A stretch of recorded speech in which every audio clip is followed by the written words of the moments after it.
తెలంగాణ రాష్ట్రంలో కాంగ్రెస్ అధికారంలోకి వచ్చిన దగ్గర నుండి ఇప్పటిదాకా రేవంత్ రెడ్డి దాదాపు 63 సార్లు ఢిల్లీకి పోయిండు.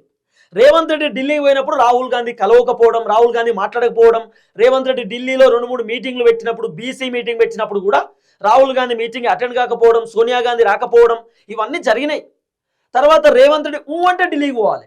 రేవంత్ రెడ్డి ఏమైనా సొంత నిర్ణయాలు తీసుకోవాలంటే తీసుకునేటటువంటి అవకాశం లేదు. రేవంత్ రెడ్డి ఏదైనా పని చేద్దామంటే సొంతంగా చేసేటటువంటి అవకాశం లేదు. రేవంత్ రెడ్డి ఏ నిర్ణయం తీసుకోవాలన్నా, ఏ పని చేయాలన్నా, ఏం చేయాలన్నా ఢిల్లీ హైకమాండ్కు చెప్పిన తర్వాత ఢిల్లీ హైకమాండ్ ఓకే చెప్తేనే రేవంత్ రెడ్డి ఆ పని చేయాలి. కాబట్టి ఇక రేవంత్ రెడ్డి పార్టీ పెడితే ఎట్లుండొచ్చు అంటే, ఇన్ని రోజులు నేను మంది పార్టీలో ఉన్నా, ఇన్ని రోజులు ఢిల్లీకి సంబంధించినటువంటి పార్టీలో ఉన్నా, నాకు ఒక సొంత పార్టీ కావాలి, నా సొంత నిర్ణయాలు నడవాలి. ఇప్పుడు అంటే రేవంత్ రెడ్డి ఢిల్లీ ఎట్లా చెప్తే రేవంత్ రెడ్డి అట్లా వినాలి. కానీ రేవంత్ రెడ్డి సొంత పొలిటికల్ పార్టీ అయితే ఎవరికి వినాల్సిన అవసరం లేదు కదా. రేవంత్ రెడ్డి ఎట్లా చెప్తే అట్లనే కదా, రేవంత్ రెడ్డి ఎట్లా చేస్తే అట్లనే కదా, రేవంత్ రెడ్డి ఇష్టానుసారంగా వివరించవచ్చు కదా. ఆ పార్టీకి అప్పుడు రేవంత్ రెడ్డి అధ్యక్షుడు అవుతాడు, రేవంత్ రెడ్డి ఓనర్ అవుతాడు, మొత్తం రేవంత్ రెడ్డి. అయితే రేవంత్ రెడ్డి కేసీఆర్ లెక్క ఊహించుకుంటున్నాడు. కేసీఆర్ ఏదైతే తెలంగాణ ఉద్యమం చేసి తెలంగాణ రాష్ట్రంలో టీఆర్ఎస్ పార్టీని అధికారంలోకి తీసుకొచ్చి దాదాపు 10 సంవత్సరాలు ముఖ్యమంత్రిగా ఉన్నాడు. టీఆర్ఎస్ పార్టీ అనేది అది కేసీఆర్ పార్టీ, కేసీఆర్ సొంత పార్టీ.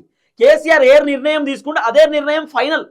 టీఆర్ఎస్ పార్టీకి ఢిల్లీలో బాస్ ఉండరు, లేకపోతే ఇంకా పైన ఎవరు బాస్ ఉండరు. కేసీఆరే బాస్, తన పార్టీకి తానే బాస్.